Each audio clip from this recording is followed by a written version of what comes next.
नमस्कार। शिक्षार्थ में आप सभी का स्वागत है। हम मानसून पर चर्चा कर रहे थे, जिसे हमने पिछली कक्षा में दक्षिणी पश्चिमी मानसून यानी कि मानसून का आगमन यहाँ तक आपने सफ़र पूरा कर लिया था। अब हम चलते हैं लौटता हुआ मानसून, रिट्रीटिंग मानसून के ऊपर। इसके बारे में जानेंगे और ऑलमोस्ट हमारा मानसून कंप्लीट हो चुका है, बस थोड़ा बहुत ही बचा है। उसके बारे में देख के हम फिर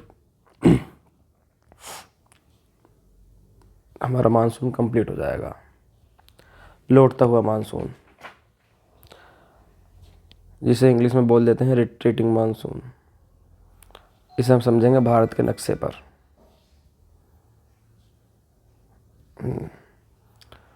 और लौटता हुआ मानसून की जो प्रक्रिया है वो शुरू होती है 15 सितंबर से 30 नवंबर, ये औसत तारीख है, मान लिया जाता है। तो 15 सितंबर के आसपास से और 30 नवंबर तक ये मानसून पूरा का पूरा भारत इस भूभाग से लौट जाता है। और सितंबर से नवंबर का महीना एक ऐसा महीना है जिसमें सूरज जो है वो उत्तरायण ना होकर दक्षिणायन की स्थिति में होता है। अगर हम मैप में बात करें तो ये 0 डिग्री तिरछी हो गई, ये 0 डिग्री। तो लौटते हुए मानसून जो 15 सितंबर से 29 नवंबर के समय के दौरान होता है, तो उस समय सूरज दक्षिणायन होता है। दक्षिणायन होने की स्थिति में वायदा पेटियाँ भी दक्षिण की ओर शिफ्ट हो जाती हैं। दक्षिण की ओर शिफ्ट होंगी तो क्या होगा भारतीय क्षेत्र में? भारतीय क्षेत्र में होगा कि ITCZ भी दक्षिण की तरफ मूव हो जाएगी, जो कभी पहले उत्तर के मैदान के समीप थी, जो दक्षिण पश्चिमी मानसून को अट्रैक्ट कर रही थी, वो अब यहाँ ना होकर दक्षिण की तरफ पहुँच जाएगी। पहली बात। दूसरी बात, दक्षिणी पश्चिमी मानसून से इस क्षेत्र में वर्षा हो गई है, बहुत ज़्यादा वर्षा हुई है, मौसम ठंडा हुआ है। ठंडा होने से क्या हुआ, धीरे धीरे यहाँ हाई प्रेशर जनरेट हो गया है। जब वायुदा पेटियाँ शिफ्ट हुई हैं और यहाँ मौसम ठंडा हो गया है, जब वायुदा पेटियाँ भी शिफ्ट हो गई, ITCZ भी शिफ्ट हो गया और सूरज भी दक्षिणायन हो गया है, तो यहाँ पर मौसम ठंडा होने लगा है। और मौसम ठंडा होने से तिब्बत के ऊपर जो पूर्वा जेट बह रही थी, ये पूर्वा जेट भी अब समाप्त हो गई है। और क्या हुआ है? और हो गया है ये जो पछुआ जेट हिमालय के उत्तर से जा रही थी, वायुदा पेटियों के शिफ्ट होने से अब ये हुआ है कि हिमालय से टकराने के बाद ये 2 भागों में बढ़ जाती है। एक हिमालय के उत्तर से चली जाती है और एक शाखा इसकी उत्तरी मैदान से होते हुए निकल जाएगी और आगे ये मिल जाएंगी। तो इस उपोष जेट ने भी, पछुआ जेट ने भी यहाँ पर हाई प्रेशर जनरेट कर दिया है। तो ये कंडीशन यहाँ पर हो गई है। कुल मिला के बात ये हो गई है कि अब स्थलीय क्षेत्र पर हाई प्रेशर बन गया है लौटता हुआ मानसून में। अब क्या होगा, यहाँ अपेक्षाकृत अब लो प्रेशर होगा दक्षिणायन की स्थिति होने पर। तो अब हवाएं चलेंगी हाई प्रेशर से लो प्रेशर की ओर। जब ये हवाएं चलेंगी तो ये जो धाराएं हैं, ये देखो, ये उत्तर पूर्व से दक्षिण पश्चिम की ओर जा रही हैं। तो यही है लौटता हुआ मानसून।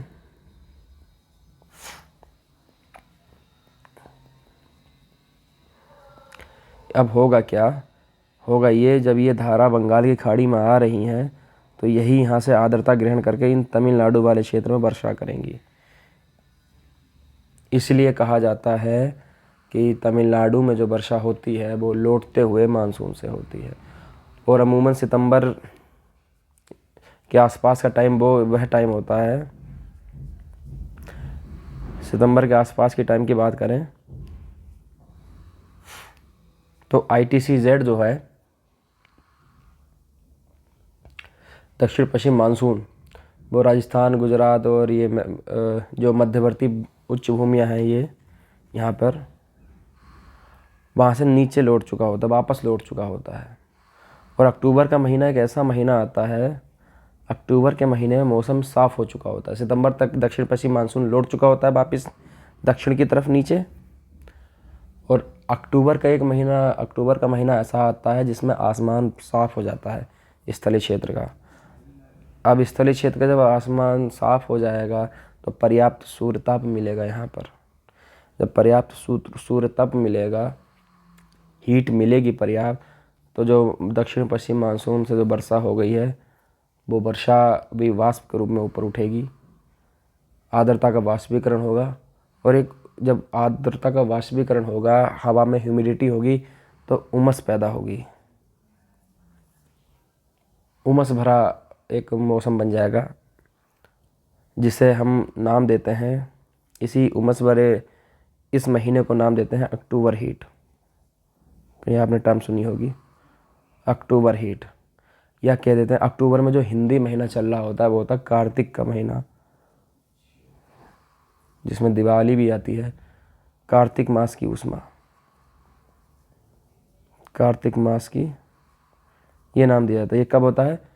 जब सितंबर तक दक्षिण पश्चिम मानसून वापस लौट चुका होता है और अक्टूबर के महीने में भारतीय स्थलीय क्षेत्र का मौसम बिल्कुल साफ़ हो जाता है, तो सूर्य तब पर्याप्त मात्रा में मिलता है, जिससे कि जो दक्षिण पश्चिम मानसून से जो हमें आर्द्रता प्राप्त हुई है वो वाष्प बनकर ऊपर उठती है, तो हवा में ह्यूमिडिटी पैदा होती है और उस ह्यूमिडिटी के कारण एक उमस पैदा हो जाती है पूरे क्षेत्र में, जिसे अक्टूबर हीट बोलते हैं, कार्तिक मास की ऊष्मा बोलते हैं।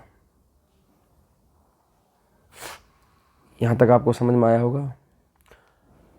तो ये था लौटता हुआ मानसून, जिसमें कि हवाएं उत्तर पूर्व से दक्षिण पश्चिम की ओर चलती हैं और तमिलनाडु को वर्षा मिलती है।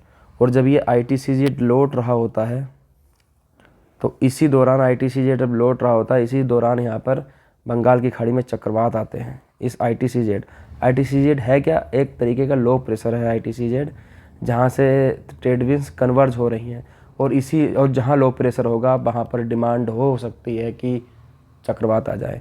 जब ITCZ ये सागर के ऊपर आ जाता है, यहाँ पर जब सागर के ऊपर होगा तो इसी में जो है चक्रवात बन जाते हैं लो प्रेशर के सहारे, ITCZ के सहारे, और ये सीधे तमिलनाडु और ये बंगाल की खाड़ी आदि से टकराते हैं। उम्मीद है समझ में आया होगा। तो लौटते हुए मानसून से जो ITCZ नीचे दक्षिण की तरफ आता है, उसी के सहारे बंगाल की खाड़ी में जब ITCZ होती है तो वहाँ चक्रवात भी निर्मित हो जाते हैं। और तमिलनाडु तट पर जो वर्षा होती है वो वर्षा लौटते हुए मानसून के कारण ही होती है। तो उम्मीद है आपको समझ में आया होगा ये लौटता हुआ मानसून। हमने मानसून पूर्व देख लिया, दक्षिण पश्चिम मानसून देख लिया, लौटता हुआ मानसून देख लिया। अब हम आते हैं अपने सबसे पहले वाले डायग्राम पे, जिसमें हमने सिद्धांत देख लिया था, मेडन जूलियन ओसिलेशन भी देख लिया था, हमने मानसून प्रक्रिया भी देख ली। अन्य में अगर हम बात करें मानसून की, तो एक शब्द आता है मानसून विच्छेद। तो मानसून विच्छेद क्या होता है? जब दक्षिण पश्चिमी मानसून आता है तो दक्षिण पश्चिमी मानसून के दौरान, यानी कि दक्षिण पश्चिमी मानसून आ चुका है लेकिन फिर भी 2 या 2 से अधिक सप्ताह तक वर्षा नहीं होती जिस क्षेत्र में, तो वहाँ कह देते हैं कि मानसून विच्छेद हो गया है। विच्छेद का मतलब होता है ब्रेक होना, मानसून की जो रिदम है वो टूट चुकी है, यानी कि दक्षिण पश्चिमी मानसून आ चुका है लेकिन 2 से 3 हफ्ते तक वर्षा ही नहीं हो रही, तो उसे कह देते हैं मानसून विच्छेद। तो इस तरीके से हमारा ये पूरा मानसून कंप्लीट हो चुका है। धन्यवाद।